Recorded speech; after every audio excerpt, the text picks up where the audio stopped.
तो दोस्तों, जैसे कि हम बात कर रहे हैं, आज हम शनिदेव आए हैं, कलयुग के न्याय के देवता माने जाते हैं और इनके प्रति जो है लोगों में इतना डर बैठा हुआ है कि शनिदेव ऐसा कर देंगे, वैसा कर देंगे। आज हम इन्हीं सब बातों का जवाब मांगेंगे यहाँ के जो महंत हैं श्री रमेश उनियाल जी से। तो मैं उनको आपके साथ लेके चलता हूँ और ये आप हैं महंत शनिदेव मंदिर के महंत जी रमेश उनियाल जी, आपका बहुत बहुत स्वागत है हमारे नंदिनी चैनल में। पहले तो आप लोगों का बहुत बहुत शुभकामनाएं आप लोगों को, जो आप आए और हमारा इंटरव्यू लेना चाहते हैं। बहुत बहुत धन्यवाद आपका नंदिनी चैनल वालों को। तो पंडित जी, सबसे पहले मैं जानना चाहता हूँ, जैसे कि एक भ्रांति सी बनी हुई है कलयुग में, शनिदेव के नाम से लोग डरते हैं या डराया जाता है या जो भी कुछ है। एक तरफ कहा जाता है कि भाई ये न्याय के देवता हैं, दूसरी तरफ कहा जाता है कि भाई मेरी ढैया चल रही है, मेरी 7.5 चल रही है, शनि की दृष्टि पड़ रही है, शनि खराब है, कुंडली में क्या है। इन सब बातों का मतलब क्या ये सत्य है और इसकी मतलब विशेषताएँ क्या है और इसका उपाय क्या है, इसके बारे में आपसे जानना चाहेंगे। इसका सत्य तो यह है, शनिदेव जो है न्याय के देवता हैं। जो जैसा कर्म करता है उसको उसका फल वैसे ही देते हैं भगवान शनिदेव। जो अच्छा कर्म करेगा, अपने माँ बाप की सेवा करेगा, करता है, उनका कहना नहीं मानता, तो उसको वैसा फल देते हैं शनिदेव। न्याय के देवता है।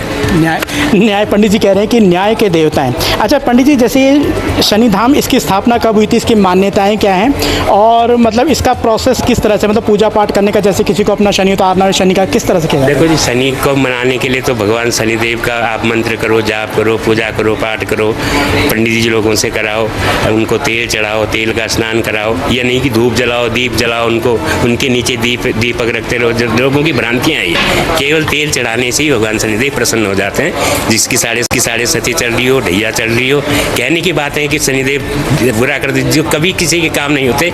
जिस समय शनि की 7.5 चलती है उस समय उसके काम होते ही होते हैं। मकान हो, शादी हो, ब्याह हो, शनिदेव की दशा में उनके काम बनते हैं। नौकरी लगनी हो तो शनिदेव की दशा में लगेगी, अन्यथा बहुत मुश्किल होता है। तो जैसे कि पंडित जी बता रहे हैं कि भाई डर या भय की कोई बात ही नहीं होती है, न्याय के देवता है, कर्म के देवता है, कर्म करते जाओ तो फल भी अच्छा मिलता है। तो पंडित जी, मैं जानना चाहूँगा ये शनिधाम की स्थापना कब हुई, किस तरह से हुई है और आप कब से जुड़े हैं यहाँ पे? मैं तो शुरू से ही जुड़ा हूँ मंदिर से। स्थापना तो हमारे एक नेताजी थे, वीरेंद्र मोहन उनियाल जी, पुराने कांग्रेसी थे वो, तो उनको सपना हुआ था। अच्छा। जब सपना हो, उनकी भी 7.5 चली, तो पंडित जी लोगों ने उनको डराया। अच्छा। तो उन्होंने यहाँ पे स्थापना कर दी। उस जमाने में उन्होंने 11 लाख रुपए लगाए उस समय पे, सन 97 में 1997 जी। तो जैसे कि आप पंडित जी बता रहे हैं कि इसकी स्थापना 1997 में हुई थी, तब से ये निरंतर चल रहा है और प्रगति कर रहा है, लोगों को, भक्तों को यहाँ से बहुत फ़ायदा मिलता है। और मैं जानना चाहता हूँ पंडित, जैसे अधिक मास चल रहा है तो इसमें शनिदेव के लिए कुछ विशेष उपाय, पूजा, तप, अर्चना? बिल्कुल पूजा कीजिए। इस समय तो पुरुषोत्तम मास है। भगवान ने जब हिरण्याक्ष ने मांगा था कि मैं 12 महीनों में नहीं मरूं, तो भगवान ने 13वां महीना बनाया, अधिक मास, पुरुषोत्तम मास उसको कहते हैं। इस समय जितना जप करो, केवल इस समय गृह प्रवेश नहीं होता, शादी नहीं होती, चूड़ाक्रम संस्कार नहीं होता। बाकी पूजा पाठ आप जितना अच्छा करोगे उतना आपको अच्छा फल प्राप्त होगा। भगवान विष्णु का महीना चल रहा है, पुरुषोत्तम मास। तो जैसा कि आप जैसे कि पंडित जी समझा रहे हैं, बहुत ही सरल भाषा में और बिल्कुल सिंपल भाषा में इन्होंने समझाया है कि भाई शनिदेव के नाम से डरना नहीं है, अपने कर्म कीजिए और अपने बड़ों का आदर सम्मान कीजिए, जो आप कर रहे हैं कीजिए, फल देते हैं। 7.5 या ढैया से कोई प्रभावित या डर, जिस तरह से मन में भ्रांति बनी हुई थी, उन्हें दूर कीजिए।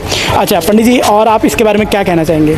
बस यही कहना चाहूँगा, सभी भक्तों का कल्याण हो, भगवान शनिदेव सबकी मनोकामना पूर्ण करें। हमारा तो यही विश्वास है, यही कर्म है। इतने साल से सेवा कर रहे हैं भगवान शनिदेव की, और हमें भी शनिदेव भगवान ने खूब दिया, हमें कोई परेशानी नहीं हुई और हमारे भक्तों को भी परेशानी नहीं होती। तो ये थे शनिधाम मंदिर के महंत श्री रमेश उनियाल जी, जिन्होंने बड़े सीधे सरल शब्दों में बहुत ही महत्वपूर्ण बातें बताई हैं। तो मैं नंदिनी टाइम्स की तरफ से इनका बहुत बहुत धन्यवाद, आभार प्रकट करता हूँ हमें समय देने के लिए। आपका भी बहुत बहुत धन्यवाद, जो आप लोगों ने हमें पूरी समझाया, समय दिया है, आए हैं आप लोग। बहुत बहुत धन्यवाद आपका, नंदिनी चैनल का।